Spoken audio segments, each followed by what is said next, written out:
I said I abide by the jury decision. I will do that, and I will not pardon him. After months of vowing not to pardon his son Hunter on tax evasion and gun charges, President Biden reversed course, issuing a sweeping pardon that covers any federal crimes Hunter may have committed over the past decade. In this episode, we sit down with an expert to break down the scope of the pardon and its implications for potential future prosecutions of the Biden family. I'm Daily Wire Editor-in-Chief John Bickley. It's December 7th, and this is a Saturday edition of Morning Wire. Joining us now is Eric Eggers, Vice President at the Government Accountability Institute and co-host of the Drilldown podcast with Peter Schweizer. Eric, thanks so much for coming on. Hey, it's my pleasure, John. It's an important story. Look, we witnessed this week something we were told repeatedly would not happen by the White House, by President Biden himself again and again. He issued a full and unconditional pardon to his son, Hunter. I want to ask you first about the nature of that pardon. What exactly has the president given his son immunity from? I think the president has given his son immunity from any and all federal charges spanning for a decade, which is in a much larger context than the actual charges Hunter Biden was facing. He was facing a sentencing over 3 different charges related to purchase of a gun and tax evasion allegations. But what Joe Biden has effectively done is given his son a full pardon for any allegations, of which there are many, that he has been an unwitting or witting foreign agent. All the international business dealings that Hunter Biden has done over the last decade, and it's very specific. It starts in January of 2014. That's 3 months before Hunter Biden's business relationships with the Ukrainian natural gas company BloodMoney began. And that's when a lot of the legal issues may have emerged. So what Joe Biden has done is not just said Hunter Biden will not face any charges from what he's actually been accused of, but what many people suspect he's actually guilty of. And what's the context for this? There are some investigations ongoing about Hunter and Biden family corruption. Can you give us a breakdown of what's taking place right now on Capitol Hill that may be impacted by this? There's been an ongoing House oversight investigation led by the committee of Representative Comer. And thanks to whistleblower testimony, thanks to tax records, thanks to bank records they've been able to get, they were starting to put together, I think, a very comprehensive puzzle that showed not just what Hunter Biden was doing, but how Joe Biden and other Biden family members may have personally profited from it. That, I think, actually is the biggest takeaway from this.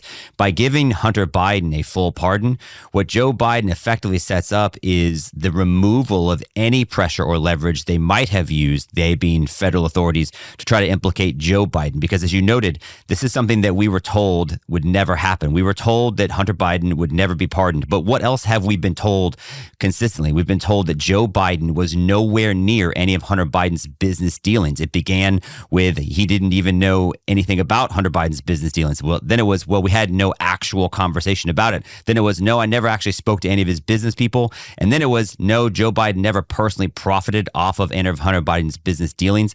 That's what the committee was investigating. That's what the bank records may have revealed. And that, in some sense, is what this pardon may have eliminated any actual eventual prosecution for Hunter Biden and then eventually Joe Biden. And I would say many people are predicting that this will not be the last Biden to see a pardon. Yeah, let's get into that. I wanted to bring that up because limiting how much action can be taken against Hunter doesn't mean an investigation into alleged Biden family corruption has to end. What are we seeing in terms of Biden's brother, Jim Biden, and the allegations swirling around him? So legal scholars have pointed out a couple of interesting things. Number one, the elimination of the federal tax charges doesn't necessarily preclude state tax charges from being filed, because oftentimes they are joined because you submit your state taxes at the same time as submitting federal taxes. But the second piece of this is that Jim Biden has been adjacent to or a part of many of the business dealings that Hunter Biden did with Joe Biden. And so if what's actually being concerned is these FARA violations, these Foreign Agent Registration Act violations, of which, by the way, Hunter Biden admitted in an email that, hey, we should probably register for this. Jim Biden is right there with them. And so when you have phone calls with business people from China, when you have business dealings in Ukraine, and you have business dealings in some of the darkest corners of the developed world in terms of the lack of transparency and very questionable business practices. Many of Hunter Biden's business associates have been accused of bribery in other contexts. So I think that's very much what the committee was looking into. And I think if Hunter Biden was potentially guilty of that, there's no reason to think Jim Biden wasn't guilty of it as well. What kind of response have we seen from the committee, Comer and others? Have they given us any signals about their next actions? They have expressed some disappointment and in the fact that Joe Biden has gone against what he and many people of his administration have repeatedly signaled that they would do, which is not give Hunter Biden a pardon. But there's also some suggestion that now that Hunter Biden doesn't face any actual charges, he can't plead the fifth. So he may now actually be forced and compelled to testify if he does get called into the committee hearing, and they can ask harder questions because Hunter Biden no longer faces the threat of incriminating himself. Yeah, that's an interesting wrinkle for sure. Now, President Biden said that his son has been politically targeted. That's why he's pardoning him. But he's also glossing over a major piece of this, which was the extremely problematic plea deal that Hunter originally got. Can you walk us through what happened with that, which really opened this can of worms for Hunter on these felony charges? I think you raise an excellent point, and that is to say, if not only Hunter Biden's personal attorney, but the attorneys for the Biden administration's Department of Justice had gotten their way, this would have gone away if not for the questioning and ultimate refusal of a judge who said, wait a minute, you're telling me I don't have jurisdiction over this? What would the appropriate remedy be? And the lawyers, again, a Department of Justice attorney and Hunter Biden's personal attorney said, well, that would be the political process. So that would have been, I think, an insane miscarriage of justice, maybe greater, I think definitely greater than the one we're currently seeing. At least this is a legal move. The president can pardon anyone he wants, although people are saying this is by far the most sweeping and biggest pardon in American history per some legal analysis. But exactly, so this would be the latest. Remember this. Some would argue that the 2020 election, Joe Biden wouldn't even been in position to be president to then pardon Hunter had it not been for the work of Department of Justice officials and FBI officials telling big tech to censor any story about Hunter Biden's laptop and the business dealings details that laptop contained.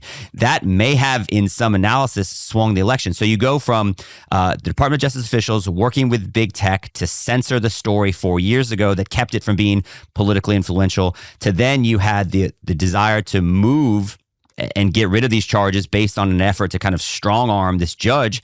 And then you had, when it looked like Joe Biden was politically vulnerable, the unprecedented move of telling the most powerful person in the world, that is President Joe Biden, that he's not allowed to run for re-election anymore, despite every indication that he wanted to, because they were trying to find somebody that would be more politically viable. That didn't work either. And so the only tool Joe Biden had left in his arsenal was to do the thing he said for years he would not do, which is pardon Hunter.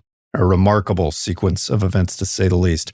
Final question. There are some Democrats that are really expressing disappointment, even shock at President Biden's actions here.